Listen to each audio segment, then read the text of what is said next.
Once upon a time, there was a wedding that everyone talked about, the wedding of the century. People dreamt of it, but what followed was a nightmare. King Charles and Diana's marriage quickly turned into something tragic, with rumors swirling around affairs and secrets that still leave people guessing. Diana tried to keep up appearances, telling the media that they fell in love gradually. But no matter how hard she tried, the relationship couldn't be saved. This video will take you through what happened between King Charles and Diana, showing the events that led to the breakdown of their marriage. Let's dive in. It all began in the fall of 1977 with a chance meeting at Althorpe, a beautiful family home that would change history forever. 16-year-old Diana Spencer, full of youthful energy and charm, crossed paths with 29-year-old Prince Charles, the heir to the British throne. Neither of them knew it at the time, but this was the start of a courtship that would captivate not just the UK, but the whole world. At the time, Charles was in a casual relationship with Diana's older sister, Lady Sarah McCorquodale, who was bold and lively. But fate had other plans. Charles would later describe his first impression of Diana as unforgettable. He thought she was a jolly, amusing, and attractive 16-year-old full of energy and life. Diana, equally taken with Charles, felt an instant and powerful connection, as if destiny had brought them together. Both their personalities clicked, and even Diana's sister, Sarah, said their bond was undeniable, with shared interests in ballet, opera, and sports. It was clear to everyone around them that something special was happening. By the summer of 1980, their connection had deepened, becoming something much more meaningful. They spent time together in the peaceful countryside of Sussex at the home of their friend, Philip de Pass. But this wasn't just a peaceful moment for Charles. He had recently faced a personal tragedy that would shape the course of their relationship forever. Prince Charles was deeply mourning the loss of his beloved mentor and father figure, Lord Mountbatten, who had always been there for him, offering guidance and support. Diana, known for her caring nature and deep empathy, was in the perfect position to offer comfort to the grieving prince. Diana later described the moment in her book, Diana, her true story, remembering how she gently expressed her concern to Charles, saying, "You looked so sad when you walked up the aisle at Lord Mountbatten's funeral." Her heartfelt words, "It was the most tragic thing I've ever seen. My heart bled for you. I thought it was wrong. You're lonely. You should be with someone who looks after you," truly resonated with him. In that moment, Charles felt a powerful connection to Diana, not just as a source of comfort, but as someone who truly understood his pain and loneliness. The bond between them grew stronger, unexpectedly intense, and full of unspoken understanding. Diana recalled how, soon after, Charles leapt on her, taken by the emotional closeness between them. She admitted she found it all a bit overwhelming, unsure of how to react to the sudden shift in their relationship. Then, in February 1981, amidst the grandeur of Windsor Castle, something momentous happened. Prince Charles, with all the weight of his royal role, proposed to Diana, marking the beginning of a new chapter in both their lives. Diana later reflected on the proposal, admitting she had felt immature and naive at the time. She believed that Charles was madly in love with her, but over time, she began to notice something different in his eyes, a look that made her wonder if his feelings were truly what she had imagined. It was a mix of emotions for both of them, caught between genuine affection and the pressures of their royal duties. When the engagement was officially announced on February 24th, the world watched as the couple's awkwardness and different personalities became all too clear. As reporters gathered to capture the historic moment, the couple was asked if they were in love. Prince Charles, with a touch of cynicism, replied, "Whatever in love means." Diana, ever the charmer, rolled her eyes and giggled in response, lightening the mood with her playful reaction. Charles, addressing the age gap between them, remarked that many couples with similar differences had been successful. "You are as old as you feel you are," he said. "I think Diana will keep me young. Apart from anything else, I shall be exhausted." His words reflected his cheeky, reserved nature. Meanwhile, Diana, just 19 at the time, responded with youthful optimism, declaring, "With Prince Charles beside me, I cannot go wrong." Her sincerity and boundless hope for their future shone through, making her an instant favorite with people worldwide. Then came July 29, 1981, when the world watched in awe as Prince Charles and Lady Diana Spencer stood at St. Paul's Cathedral, ready to begin their life together as husband and wife. It was a day that captured the attention of millions, with around 750 million people tuning in to watch the royal wedding, turning the event into a global sensation. The grandeur of the ceremony, set against the beautiful backdrop of St. Paul's Cathedral, was nothing short of magical. The streets were filled with excited well-wishers, and inside the cathedral the air was thick with anticipation. Diana, glowing in her iconic ivory gown, looked every bit the fairy tale princess, while Charles, handsome and poised, was the epitome of royal charm. The pomp and ceremony, the crowds, the dazzling gowns and sparkling tiaras, it all felt like a dream come true, creating an unforgettable moment for the world to witness. But behind all the glitz and glamour, both Charles and Diana were hiding their doubts. Diana had discovered that Charles still had strong feelings for his former lover, Camilla Parker Bowles. This realization hit her hard and cast a shadow over what should have been the happiest day of her life. Diana later revealed that at the time of their wedding, they had only met 13 times, leaving her uncertain about what they were about to commit to. In the midst of her anxiety, Diana's sisters tried to offer some lighthearted perspective. They jokingly reminded her, "Duh, your face is on the tea towel, so it's too late to chicken out." It was a humorous yet blunt reminder of the public pressure, making it clear that there was no turning back now. The weight of that truth was hard to ignore. Prince Charles, too, was filled with doubt. According to his biographer, Jonathan Dimbleby, Charles was unsure about going forward with the marriage. He felt a strong sense of duty to his family and to the public, and he feared letting everyone down if he didn't follow through. His sense of responsibility to the royal family, so ingrained in his upbringing, made the decision feel like an obligation rather than a personal choice. Although Charles and Diana were about to step into a public fairy tale, their marriage was clouded with uncertainty, with both parties feeling the pressure of expectation and a growing sense that they were committing to something they were not entirely ready for. Then, on June 21, 1982, something significant happened: the birth of Prince William at St. Mary's Hospital in London. It was a momentous occasion, not just for the royal couple, but for the entire royal family. Prince Charles became the first modern royal father to attend the birth of his child, marking a shift towards more involved, hands-on parenting within the monarchy. The birth of Prince William wasn't just an important royal event. It was a deeply personal and emotional experience for Charles. In a heartfelt letter to his godmother, Patricia, Countess Mountbatten of Burma, he described the overwhelming joy he felt at the arrival of his son. "The arrival of our small son has been an astonishing experience, one that has meant more to me than I could have ever imagined," he wrote, reflecting the profound impact of becoming a father for the first time. What made this birth especially notable was Charles's active role throughout the entire process. Unlike previous royal fathers who had stayed out of the delivery room, Charles was by Diana's side for the entire labor. His hands-on approach marked a shift from royal tradition, showing his dedication to being a present and involved father. He later shared, "I am so thankful I was beside Diana's bedside the whole time, because by the end of the day, I really felt as though I'd shared deeply in the process of birth." His words showed how much he valued the intimate experience of welcoming his son into the world. Charles also spoke about the wider significance of the birth, expressing a sense of pride and belonging. "I was rewarded by seeing a small creature which belonged to us, and even though he seemed to belong to everyone else as well," he wrote. These words captured the joy not only for the parents, but also for the entire nation and indeed the world, as Prince William's birth was celebrated globally. On September 15, 1984, a significant moment in the lives of Prince Charles and Princess Diana took place with the birth of their second son, Prince Harry. While it was a joyous occasion, it also came with a mix of anticipation and growing complexities that were becoming more and more typical of their marriage. Diana, with Charles by her side, welcomed Harry into the world.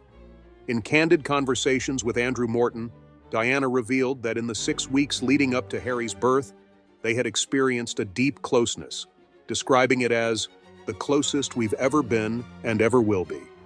It was a time of connection, and the couple was united in their excitement about expanding their family. However, the birth of their second child would bring new challenges and further strain their already troubled marriage. Diana shared in Diana, her true story, that as soon as Harry was born, everything changed. She described it as if something snapped, causing their relationship to deteriorate quickly. One of the added complications was Charles's preference for a girl. Diana revealed that she already knew the baby's gender from an early scan, but she kept it a secret from Charles, knowing that he had always wanted a daughter. When Harry was born, Charles's reaction was telling. His first comment was, "Oh God, it's a boy," followed by, "And he's even got red hair." The fact that Harry had red hair, a trait associated with Diana's side of the family, rather than the Windsors, only made things more tense. Diana admitted that his reaction made something inside her close off. It was a moment of deep disappointment and marked a significant shift in their relationship. By 1986, the marriage between Prince Charles and Princess Diana had become increasingly strained, and external pressures were only adding to the tension. It became widely reported that Charles had rekindled his relationship with Camilla Parker Bowles, who was married at the time.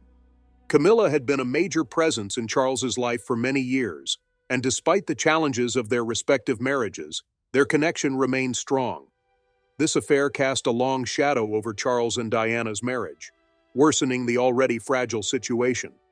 At the same time, rumors began to swirl about Diana's possible involvement with James Hewitt, a former British Army major, adding fuel to the fire and further complicating the dynamics of their relationship.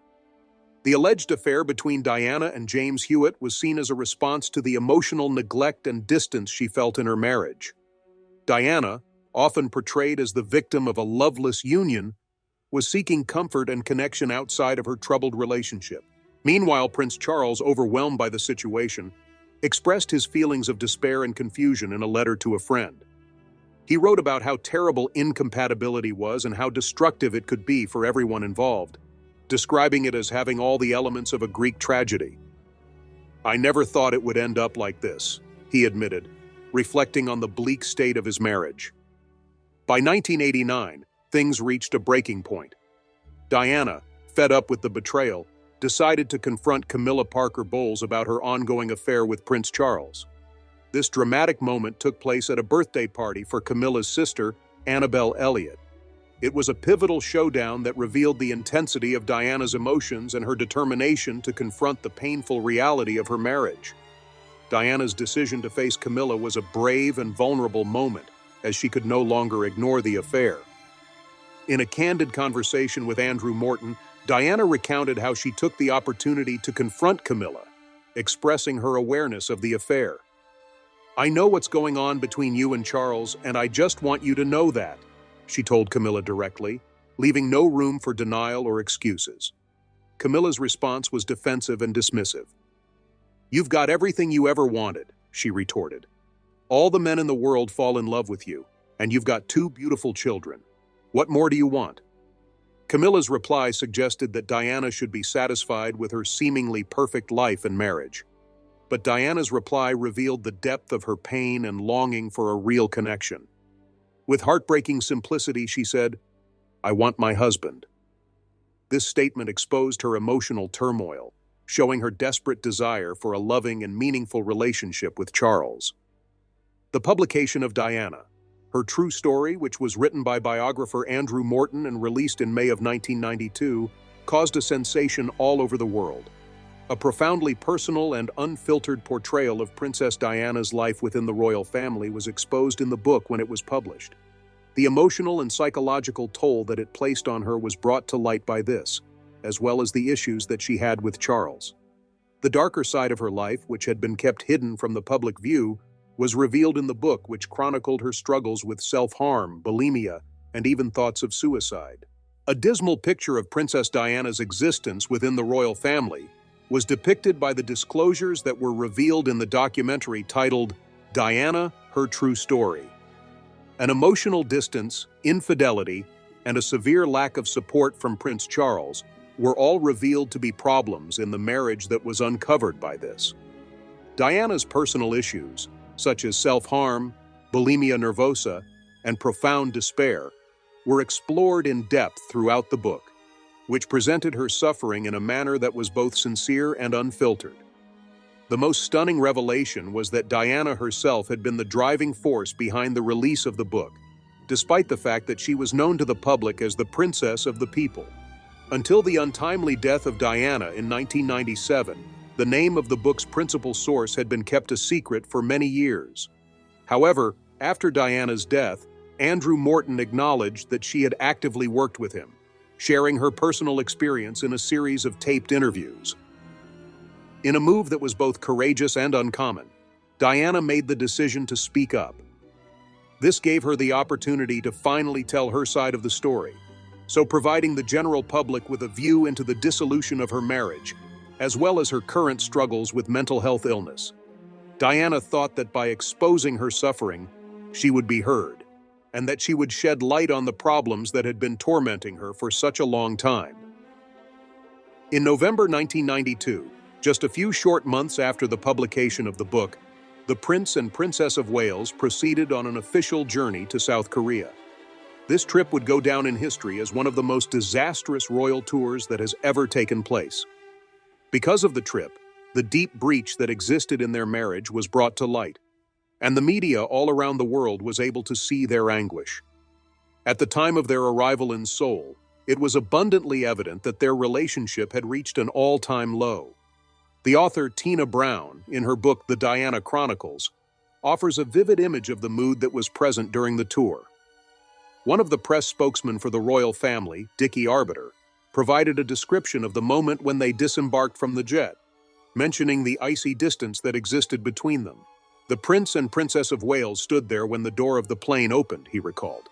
But there was a noticeable absence of any connection between them. He could not place the Prince and Princess of Wales.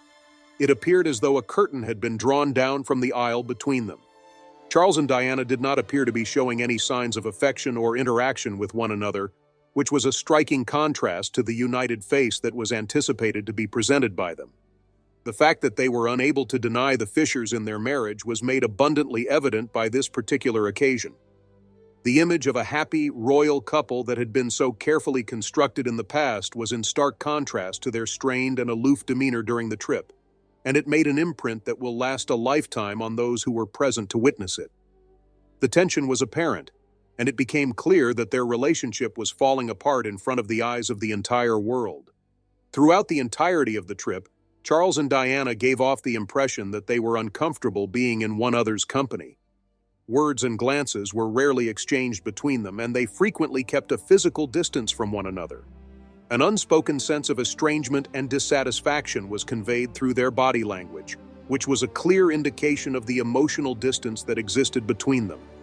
After that, on December 9, 1992, Prime Minister John Major made a historic revelation in the House of Commons that would shake the entire nation. This announcement would shake the nation to its core.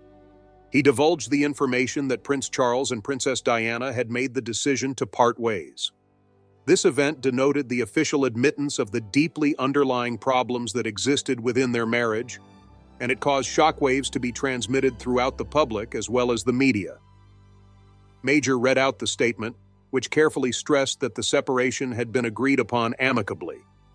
This was done with the intention of implying that there was mutual respect between the couple, as well as that the decision had been made with consideration for both parties and their family.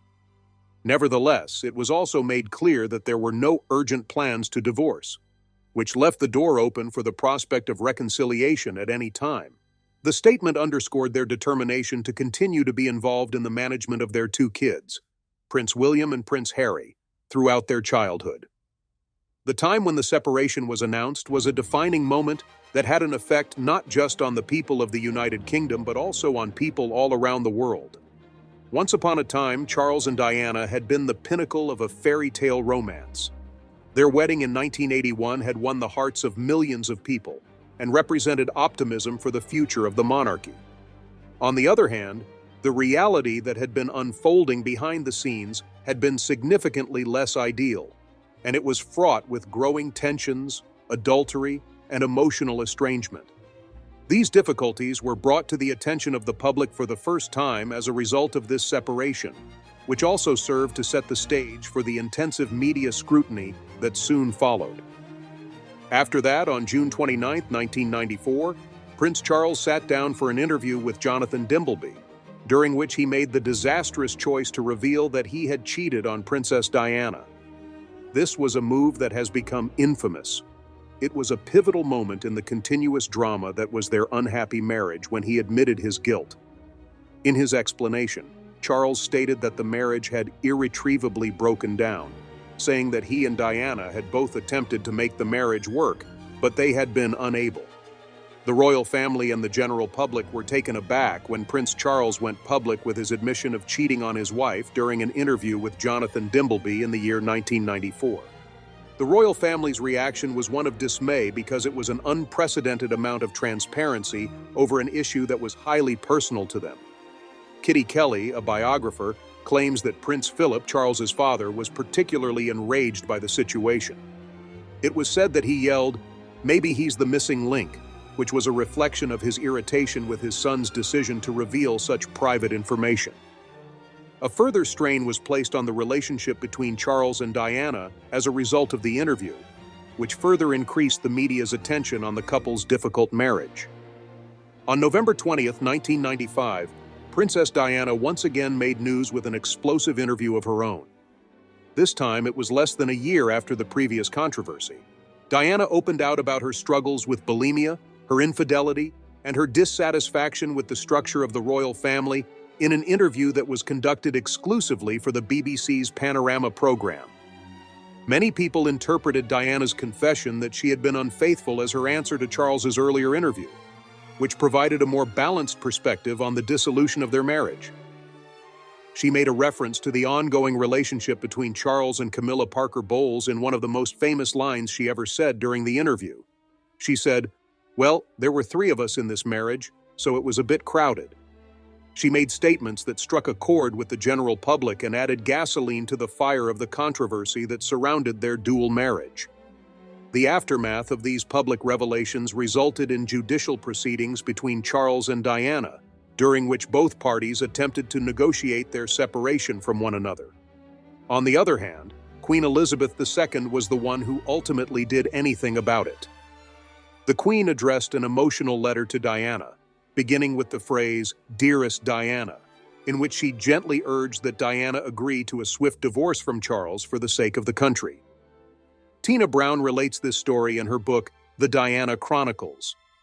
The letter was signed, "Love from Mama," which was a delicate yet strong gesture from the monarch in response to the situation that was becoming increasingly dramatic. The intervention of the Queen highlighted the seriousness of the situation, as well as the desire of the royal family to put an end to the public strife that had been going on for years. The divorce between Prince Charles and Princess Diana was legally finalized on July 15, 1996, representing the end of their marriage. This event marked the end of their marriage. This, however, did not indicate that their responsibilities within the royal family would come to an end, nor did it lessen the strong interest that the public had in their lives. The world continued to be captivated by Diana's fight for personal freedom and identity, while Charles's continuous connection with Camilla was subjected to additional scrutiny. In spite of the fact that they were no longer together, Charles and Diana continued to be at the heart of the public life of the royal family. Their personal struggles continued to contribute to the formation of their public personalities for many years to come. The relationship between Prince Charles and Princess Diana was unquestionably complicated and characterized by emotional upheaval, misunderstandings, and the scrutiny of the public.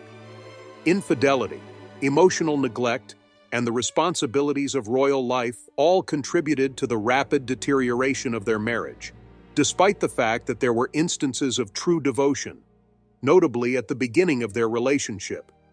In many respects, their relationship exemplified the inherent contradictions that come with being a member of the royal family. It was beautiful on the outside, but it was turbulent on the inside. Their personal challenges, such as Diana's struggle with mental health issues, self-harm, and bulimia, were made worse by the fact that they did not have a genuine emotional connection with one another. The toxic dynamic between Charles and Diana was further fostered by the constant presence of external circumstances.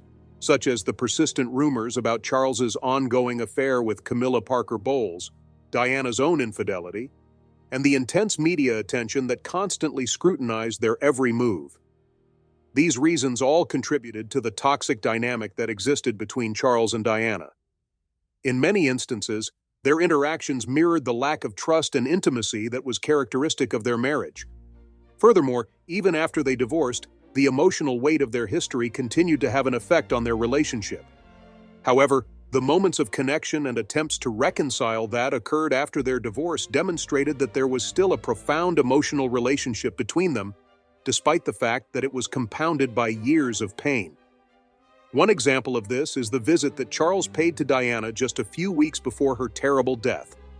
Rather than wearing the conventional black suit to Diana's funeral, Charles opted to wear a navy suit instead.